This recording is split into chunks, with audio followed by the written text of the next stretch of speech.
আসসালামু আলাইকুম ওরহমতুল্লাহি ওবরাকাতুহু। দূরের ও কাছের, দেশ ও বিদেশে যারা পাক্ষিক কেরানীগঞ্জের আলোর অনুষ্ঠান দেখছেন, আপনাদের সকলকে জানাচ্ছি আন্তরিক অভিনন্দন ও মোবারকবাদ।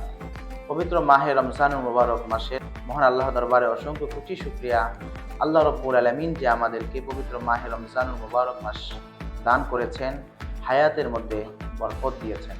সুপ্রিয় দর্শক, কিভাবে আমরা পবিত্র মাহে রমজানকে অতিবাহিত করব, এই বিষয় নিয়ে আমাদের স্টুডিওতে আলোচনা করার জন্য হাজির হয়েছেন বিশিষ্ট ইসলামী চিন্তাবিদ, মিডিয়া ব্যক্তিত্ব হজরত মাওলানা মুফতি রকিবুল হাসান মুশাররফি, চেয়ারম্যান কোরআনের আলো ফাউন্ডেশন বাংলাদেশ।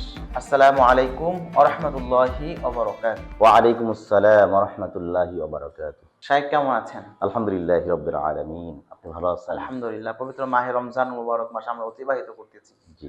কিভাবে আমরা পবিত্র মাহে রমজানুল মুবারক মাস কাটাবো, যদি দর্শকদের উদ্দেশ্যে বলতেন। আলহামদুলিল্লাহি রাব্বিল আলামিন। কাছের এবং দূরের প্রিয় দর্শক এবং শ্রোতা সকলের উদ্দেশ্যে আন্তরিক মোবারকবাদ।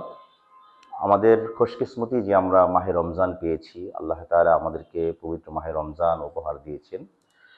তো এই রমজানে আমাদের অনেকগুলো দায়িত্ব রয়েছে, অনেকগুলো কাজ রয়েছে। আল্লাহ প্রদত্ত যে কাজগুলো আল্লাহ তাআলা বান্দাকে উপহার দিয়েছেন, রমজান তার মধ্যে অন্যতম একটি।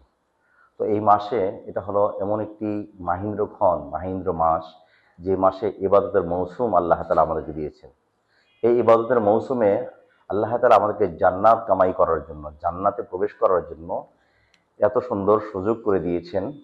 সেই সুযোগগুলো আমাদের লুফে নিতে হবে।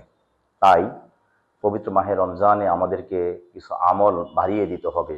আল্লাহ রাসূল সাল্লাল্লাহু আলাইহি ওয়াসাল্লাম যখন রমজান আসতো, তখন তিনি কোমর বেঁধে নেমে যেতেন ইবাদত বন্দেগী করার জন্য।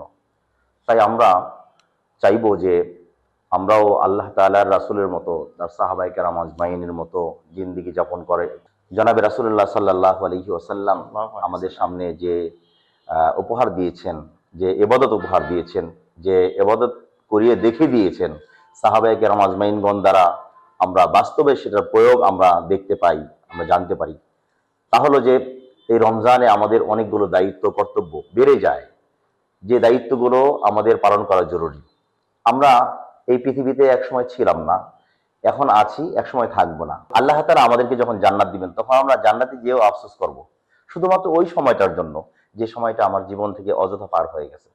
এই জন্য আমাদের প্রত্যেকটা মুহূর্ত আমাদের মাহিন্দ্রক্ষণ মনে করতে হবে, এবং এই সময়টা আমাদেরকে দাম দিতে হবে, এই সময়টা আমাদের ইবাদত বন্দেগী করতে হবে। প্রিয় দর্শক শ্রোতাদের উদ্দেশ্যে আমি বলবো, যেহেতু রমজান আমাদের সামনে চলে যাচ্ছে এবং রমজান অতিবাহিত হচ্ছে, তো এই রমজানে আমরা আমাদের ইবাদতগুলো বাড়িয়ে দেবো এইভাবে যে আমরা বেশি বেশি কালেমা তাইয়্যিবা পড়ব, বেশি বেশি এই জিকির করব সবসময়, লা ইলাহা ইল্লাল্লাহ। আল্লাহ রাসূল বলেছেন, মান মান ক্বালা লা ইলাহা ইল্লাল্লাহ ফাদাখালাল জান্নাহ। যে ব্যক্তি কালেমা লা ইলাহা ইল্লাল্লাহ যে ব্যক্তি পড়বে, এই কালিমা যে পাঠ করবে, আল্লাহ তাআলা তাকে জান্নাত দিবেন। এই কথাটা আমরা সহজে বলি, সহজে শুনি, কিন্তু এটা অত্যন্ত কঠিন যে কালেমা কার নসিবে হবে, কে এই কালেমা পড়তে পারবে।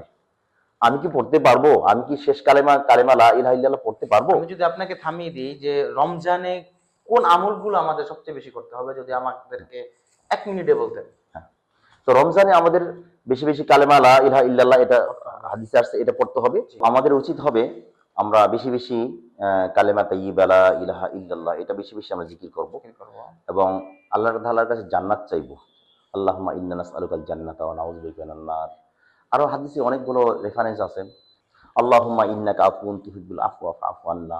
তারপরে আরো আছে যে আমরা জান্নাতের সাথে সাথে আল্লাহ তাআলার কাছে আমরা জাহান্নাম থেকে মুক্তি চাইবো, নাজাত চাইবো আল্লাহ তাআলার কাছে, ইস্তেগফার করবো বেশি বেশি। আর এই রমজানে আরেকটা সুযোগ যাচ্ছে, সেটা হলো যে এই রমজানে আমরা যেন কোরআন যারা পড়তে পারি, অবশ্যই কোরআন খতম করব। কোরআন খতম করব, সাথে সাথে আমরা যারা কোরআন পড়তে পারি না, তাদেরকে অবশ্যই কোরআন পড়া শিখতে হবে। আল্লাহ তাআলা একটি মাত্র কিতাব আমাদেরকে দিয়েছেন, যে কিতাবের নাম হলো পবিত্র কোরআনুল কারীম। এই কোরআন আমাদের জীবনে একবারই ফরজ হয়েছে শিক্ষা করা, এই জন্য আমাদের কোরআন শিখতে হবে। এর সাথে সাথে আমি আপনাকে এভাবে বলতে চাই যে আমরা তাহাজ্জুদ নামাজ আদায় করতে পারি। হুম। আমরা যারা সুন্নাত জি, নামাজ জি, আদায় জি, জি, করিনি জি, রমজানুল মুবারক মাসে, জি, ফরজ হ্যাঁ, নামাজের পূর্বে সুন্নত নামাজ আদায় করতে পারি। জি, ইফতারের পূর্বে দোয়া করতে পারি, হ্যাঁ, অপর ভাইকে ইফতার করাতে পারি। অফকোর্স। আমরা এই সমস্ত কাজগুলো পবিত্র মাহে রমজানুল হ্যাঁ, মুবারক হ্যাঁ, মাস। সুপ্রিয় দর্শক, পবিত্র মাহে রমজানুল মুবারক মাস আমাদের মাঝে উপস্থিত। রমজানকে আমরা আমল দিয়ে কাটাবো। ইফতারের পূর্বে আমরা আল্লাহর দরবারে দোয়া করব। হতে পারে জীবনের শেষ রোজা আমাদের। আগামী বছর আমাদের মাঝে রোজা নাও আসতে পারে। আসুন ইফতারের পূর্ব সময়ে মহান আল্লাহ তাআলার দরবারে দোয়া করি। আল্লাহ সুবহানাহু ওয়া তাআলা ইফতারের পূর্বের দোয়া কখনো ফিরিয়ে দেয় না। আসুন মহান রব্বুল আলামিনের দরবারে আমরা দুইটি হাত তুলে মোনাজাত করি। اللهم صل على محمد النبي الأمي وعلى آله وسلم تسليما اللهم تقبل منا إنك أنت السميع العليم وتب علينا إنك أنت التواب الرحيم আয় মাবুদ রব্বুল আলামিন, আমাদের জিন্দেগীর সমস্ত গুনাহগুলো তুমি মাফ করে দাও। ইয়া রাব্বুল আলামিন, পৃথিবীর যত রোজাদার আজকে ইফতারি সামনে নিয়ে তোমার শাহী দরবারে হাত তুলেছে রব্বুল আলামিন, সকলের ইফতারিকে তুমি কবুল ও মঞ্জুর করে নাও, সকলের রোজাকে কবুল ও মঞ্জুর করে নাও। প্রতিটি খানার মধ্যে, প্রতিটি দানার মধ্যে তুমি তাদেরকে বরকত দিয়া দাও। ইয়া রাব্বুল আলামিন, আমাদের জিন্দেগীর সমস্ত গুনাহ খাতাকে তুমি মাফ করে দাও। ইয়া রাব্বুল আলামিন, এই রোজা যদি আমার জীবনের শেষ রোজা হয়ে যায়, তাহলে তোমার কাছে একটি জিনিসই চাইবো, সেটা হলো তুমি আমাদেরকে ঈমানের দৌলতটা দিয়ে তারপর তুমি আমাদের কবরে নিও। ইয়া রাব্বুল আলামিন, আমাদেরকে এই রমজানের বারকাত এবং রমজানের রহমত মাগফিরাত সব তুমি আমাদেরকে দান করে দাও। আল্লাহুম্মা আমিন। ইয়া রাব্বুল আলামিন, আমাদের পবিত্র কোরআনুল কারীম বেশি বেশি তেলাওয়াত করার তৌফিক দিয়ে দাও। ইয়া রাব্বুল আলামিন, তাসবিহ, তাহলিল, তাহাজ্জুদ, আওয়াবিন, চার্চ, সমস্ত নামাজগুলা, সমস্ত আমলগুলা পুঙ্খানুপুঙ্খ রূপে যেন আমরা আদায় করতে পারে সেই তৌফিক দিয়ে দাও। আমিন। পৃথিবীর যত আমলদার, যত রোজাদার, যত নামাজি, সকলকে তুমি কবুল ও মঞ্জুর করে নাও। আমিন। আল্লাহুম্মা তাকাব্বাল মিন্না ইন্নাকা আনতাস সামিউল আলিম ওয়া তুব আলাইনা ইন্নাকা আনতাত তাওয়াবুর রহিম। সুবহানা রাব্বিকা রাব্বিল ইজ্জাতি আম্মা ইয়াসিফুন ওয়া সালামুন আলাল মুরসালিন। আলহামদুলিল্লাহি রাব্বিল আলামিন।